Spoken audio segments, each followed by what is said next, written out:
पंचकुला का माता मनसा देवी थाना एक बार फिर चर्चा में है, जहां पर कि एक महिला के साथ छेड़छाड़ का मामला सामने आया है और मामला लगभग 2 महीने पुराना बताया जा रहा है और महिला लगातार थाने के चक्कर काटती हुई नजर आ रही है। सुनिए आज हमारे संवाददाता से इस महिला ने क्या कुछ बताया। क्यों आप आए हो? आप थाने के अंदर खड़े हो, एमडीसी थाने के बाहर, क्या वजह है? सर एक ना प्रेम नाम का लड़का है जो कि मेरे साथ बहुत मतलब बदतमीज़ी करता है और मेरे को बहुत ही परेशान कर रखा है उसने।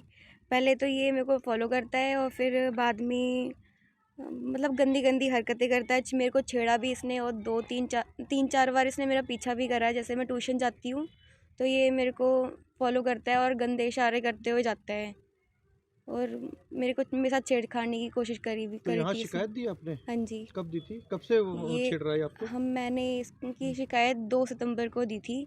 22। हाँ सॉरी 22 सितंबर को दी थी। यही मामला कुछ और भी है? बस यही है कि क्या कार्रवाई हुई थाने की तरफ से? पुलिस ने क्या कार्रवाई करी? कार्रवाई तो कुछ भी नहीं करी, बस ऐसे ही हमें डेली बुलाते रहते हैं और कुछ भी नहीं करते। कौन बुलाता है आपको डेली? सरस्वती मैडम बुलाते हैं। जो इस केस के आई हो, हाँ जी। जो जिसने आपके साथ छेड़खानी करी, उसको बुलाया एक बार भी?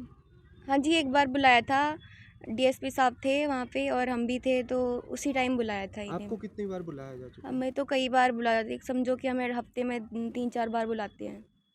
सरस्वती बुलाती है, हाँ फोन करके हाँ जी हाँ बुलाती जी, है? वही मेरे को व्हाट्सअप करते हैं, कॉल भी करते हैं। मेरे को डेली हर हफ्ते नोटिस भी आता है, जबकि पहले से बताते आपको आना है और नोटिस ही भेज देते हैं हमें। किस चीज़ का नोटिस? थाने में बुलाने का। वहीं महिला के भाई ने इस मामले पर क्या कुछ कहा वह भी सुनिए। ने हम्म। जी। तो तो क्या मतलब क्या बात है, क्या मामला क्या हुआ ये था, ये मेरे मतलब प्रेम शर्मा ने ना मेरी बहन को छेड़ा। सेक्टर 7 में नाला है, वहाँ पर छेड़ा जब ये ट्यूशन से आ रही थी। है? तो मतलब इसको छेड़ा, उल्टी सीधी बातें करने लगा इसके साथ। तो मैं इससे मिला, इसको लेने के लिए जा रहा था मैं अपने घर की, मैं इसको ना सेक्टर 7 से अपने घर ले आऊँगा। तो मैं गया तो इसने मेरे को सारी बात बताई। तो उसके बाद मैं प्रेम शर्मा से मिलने गया उसके घर, पर वो वहाँ पर मिला नहीं। तो फिर मैं रास्ते से आ रहा था, अपने होटल जा रहा था, तो तब वो मेरे को रास्ते में टेकर गया चैरिटेबल के सामने। तो मेरे मतलब मैं उतरा और उससे बात करने लगा, तो वो मेरे को उल्टा ही गालियाँ देने लगा, मारने लगा। आपके साथ मारपीट करी उसने? हाँ जी, और मेरा कई बार गाड़ी का पीछा भी करता है। जैसे रात को मैं कहीं निकलता हूँ तो मेरी गाड़ी का पीछा भी करता है वो, कहाँ? अभी भी करता है। कहाँ और रहता है? मेरे घर में ना और लोगों को भी भेज देता है मीडिया बनाकर, और बोलते हैं कि केस वापस ले ले वरना ये कर देंगे। कहाँ रहता है प्रेम शर्मा ये? प्रेम शर्मा 37 सेक्टर 4 में रहता है, गेस्ट हाउस चलाता है प्राइवेट अपना। और कौन सी मीडिया जो आपके पास आई थी? मीडिया उनका पता ही नहीं है, वो कॉल करके पैसे और मांग रहे, कह रहे पैसे दे दो, रिकॉर्डिंग पड़ी है हमारे पास। कौन मांग रहा है पैसे? मीडिया वाले जो रिकॉर्डिंग इसने है? भेजे थे। हाँ जी रिकॉर्डिंग है, दिखाओ मेरे बस। पापा के फ़ोन में रिकॉर्डिंग है, पापा से पैसे मांग रहे, किस चीज़ के मांग रहे हैं पैसे? कह रहे वरना वायरल कर देंगे ये लड़की को। लड़की को वायरल हाँ करने जी, की धमकी दे रहे हाँ हैं? जी। नाम पता है कौन से मीडिया से है? तो पूरी सीसीटीवी फोटोज पड़ी मेरे पास उनकी। ठीक है। इसी महिला के एक नजदीकी रिश्तेदार ने क्या कुछ बताया वह भी जान लीजिए। बताइए अपना। रविंदर शर्मा। क्या मामला हुआ है? ये बच्चे आपके खड़े हैं आपके साथ, इनका क्या रिलेशन है आपके साथ में? ये मेरा भतीजा है और ये मेरी भतीजी है। क्या मामला हुआ है? तो इसके साथ में प्रेम नाम के लड़के ने छेड़खानी करी है साहब। तो हम यहाँ पे आए थे इसको 22 सितंबर को एफआईआर कराने। पहले तो मेरे भतीजे ने उसको समझाया, तो समझाने की कोशिश करी तो उसको मारा। इसके बाद में जब थाने में आए एफआईआर लिखाने, तो इसके लिए उन्होंने कोई मतलब हमारे पे उल्टा ब्लेम लगाया कि ये लड़का, किसने लगाया था आप पर ब्लेम? यहाँ पे जो थाने में जो थाने के जो पुलिसकर्मी थे, उन्होंने बोला कि ये तुम झूठ बोल रहे हो, क्योंकि वो इल्लीगल गेस्ट हाउस चलाता है ऑलरेडी। यहाँ पे तो उसकी क्या पुलिस के साथ बातचीत है ये हमें पता नहीं है। कौन है, मतलब किसने, पुलिस वाले का नाम है? यहाँ पे पुलिस में एक तो रमेश है नाम से, तो उसने भी हमारे को उल्टा सीधा मेरे को धमकाया। तो मैंने कहा जी ऐसा है, हमारी कंप्लेंट लिखिए। मेरी भतीजी के साथ में नाइंसाफ़ी करी है उसने, और कई बारी उसके साथ में बेड में जाके रिलेशन बनाने की कोशिश की करता था, वो छेड़ने की जबरन। तो उसने कई बारी उसे बोला कि भैया आप मेरे भैया लगते हो, आप मुझे गलत वो मत करो। और इनके आप क्या कहना क्या चाहते हो? आपके भतीजे के साथ बलात्कार करने की कोशिश कर रहा था लड़का? वो उसकी नीयत तो यही थी, वो इसी प्रवृत्ति का लड़का है वो। जी। पहले भी इसने कईयों के साथ, लड़कियों के साथ में रिलेशन बनाए हुए हैं। मेरी भतीजी को उसने इस चीज़ों को कबूल भी किया है कि मेरे साथ मैं कई लड़कियों के साथ रिलेशन बना चुका हूँ। ये मेरे होटल में भी काम करता था, उस समय इसने लड़कियों के साथ में रिलेशन बनाए हैं, कई लड़कियों के साथ। और जिस एक लड़की और भी मेरे पास आई थी, वो कहती सर मेरे साथ में इसने जबरन रेप किया है, तो उसके लिए भी कोई कंप्लेंट नहीं उसके लिए। कहती है पुराना केस हो गया, आपने पहले क्यों नहीं बताया। वो पहले लड़की हो सकता है नौकरी की वजह से डरती हो कि मेरे बच्चे बर्बाद हो जाएंगे या अपने पति से दूर, मतलब पति ना छोड़ दे, किस कारण, तो उसका भी नहीं कुछ इन्होंने केस लिया। आज भी वो महिला थाने में केस पड़ा हुआ है। और मेरी भतीजी के बारे में मुझे कई बार बुला चुकी है, 20 बार मुझे फ़ोन आ चुका। कौन बुला रहा है आपको? यहाँ पे सरस्वती नाम से जो आयु है, इस समय सरस्वती है, वो मुझे बार बार बुलाती है। हाँ, अब आप क्या चाहते हो?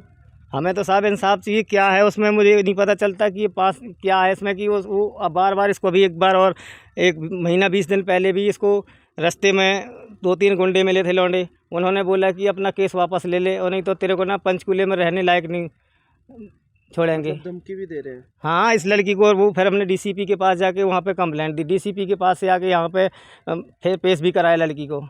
उसमें भी बोला कि ये तुम पहचानते हो इनको। अब बताइए वो लड़की किसको पहचानेगी, इतना बड़ा शहर है ये। मतलब धमकी भी दे रहे हैं कि केस वापस ले लो आप। अब वो लड़का, 2-3 लड़के जो इसको मिले बाइक पे मनी मांजरा में, वहाँ पे उन्होंने बोला ऐसा कि ये और अपना केस वापस ले लो।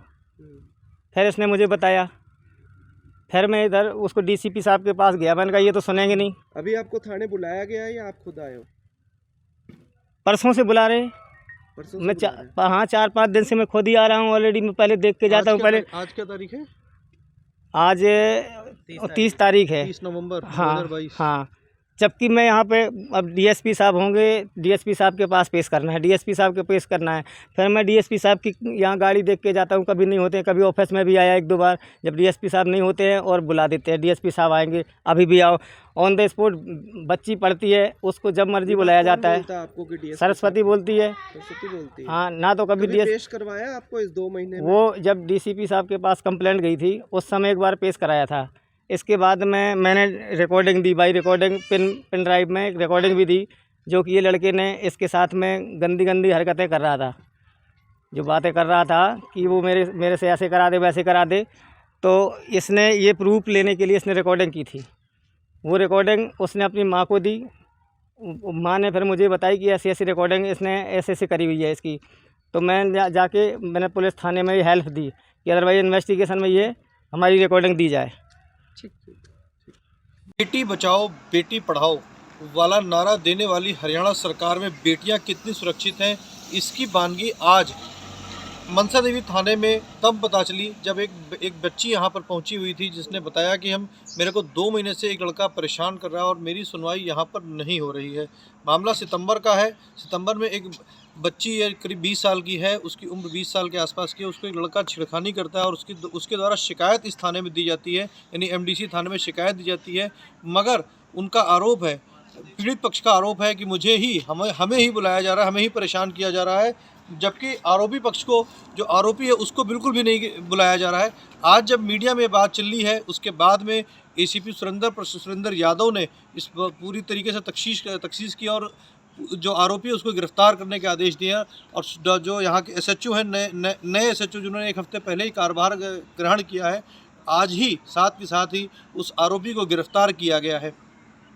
जब इस मामले को लेकर हमने SHO सुशील कुमार से बात की तो SHO सुशील कुमार ने क्या कुछ कहा, वह भी सुनिए।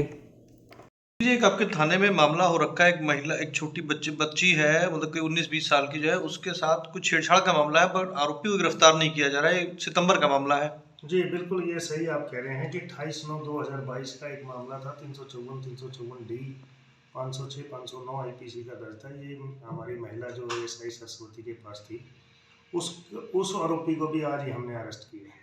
नहीं, आप मतलब इतना वक्त क्यों लग गया? क्योंकि आप तो अभी रिसेंटली आपने इस थाने में ज्वाइन किया है। आपके आने के बाद तो आरोपियों के लगातार धरपकड़ हो रही है, क्योंकि एक और भी मामले में आरोपी को आज पकड़ा है, वो भी काफ़ी टाइम से फरार थे। तो क्या वजह है? क्योंकि जो IO है सरस्वती, उनके ऊपर आरोप लगातार लगते हैं। क्योंकि उसमें कई ऐसे पॉइंट थे जो उनको हमने क्लियर करना बहुत ज़रूरी था, क्योंकि उसमें वो उनके रिलेटिव भी थे। उनसे पहले उनकी निवारक प्रिवेंटिव एक्शन भी लिया गया है। कहीं ना कहीं कोई रंजिश ना हो या रंजिश में किसी के साथ गलत ना हो, इसलिए हमने उसको हल्का अफसर से पहले तस्दीक करवाने के लिए ही वो कहा था कि भी पहले इसको वेरिफिकेशन कराएं, अच्छी तरह से देखें कि अगर वो मुलज़िम आ रहा हो। उसके बारे में आज हमने एसीपी साहब से वेरिफिकेशन के और आदेश करवा लिए हैं। करवाने के बाद हमने उसको अरेस्ट कर लिया। सुशील जी, पीड़ित पक्ष का आरोप है कि उसे बार बार थाने में बुलाकर परेशान किया जा रहा है, जबकि जो आरोपी है उसे कभी थाने नहीं बुलाया जाता है, कैसे देखते हैं? नहीं, वो तो महिला ऐसा ही है हमारी, अगर वो बुलाना चाहें तो उन्हें तो आने में कोई दिक्कत नहीं है। जिसने शिकायत की है तो लेडीज़ जो महिला अधिकारी हैं, जो जांच अधिकारी हैं, वो बुला सकती हैं या उनके घर जा सकती हैं अगर कोई उनको संदेह। तो बार बार तो कोई नहीं बुलाता उन्होंने आरोप लगाया है। हाँ, आरोप तो, लेकिन मेरे सामने तो कोई आरोप नहीं लगाया उसने। लेकिन मेरे सामने जिसने आरोप लगाया था उसके संबंध में हमने आज 2 अक्यूज्ड पहले ही अरेस्ट कर लिए हैं। और सुशील जी, थाना का चार्ज संभालते ही 2 केस, एक गैंगरेप का केस और छेड़छाड़ का केस, आपने तुरंत ही इन दोनों में आरोपियों को गिरफ्तार किया है। इससे पहले गिरफ्तारी क्यों नहीं हुई थी? आपके आने के बाद ही ये धरपकड़ क्यों शुरू हुई? नहीं जी, ये तो पुलिस की ड्यूटी है कि भाई जितना जल्दी कोई अक्यूज अरेस्ट हो जाए। अगर वो अक्यूज्ड है तो उसमें, अगर नहीं है तो उसको गलत अरेस्ट भी नहीं होना चाहिए, और जेन्युइन अगर कोई अक्यूज्ड है तो उसको वो बचना भी नहीं चाहिए। ठीक है, थैंक यू। जैसे ही इस थाने का चार्ज एसएचओ सुशील कुमार ने संभाला है, तब से ही इस थाने से अपराधियों में एक डर का माहौल पैदा हुआ है और लगातार गिरफ्तारियां की जा रही हैं। उम्मीद की जा रही है कि आने वाले वक्त में जो भी पुराने मामले हैं उनमें भी गिरफ्तारियां की जाएंगी।